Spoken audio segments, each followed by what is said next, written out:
कभी भी भूल नहीं सकेंगे। दोस्तों, आपने हमारा डिज्नीलैंड का प्रोग्राम देखा।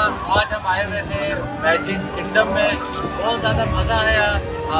कोविड की वजह से काफ़ी ऐसे शोज़ हैं जो नहीं हो रहे हैं, जैसे कि क्रिसमस जो परेड होती थी वो आम शो में शामिल नहीं है, वो आफ्टर आवर्स है जिसके लिए आपको एक्स्ट्रा पैसे देने पड़ेंगे।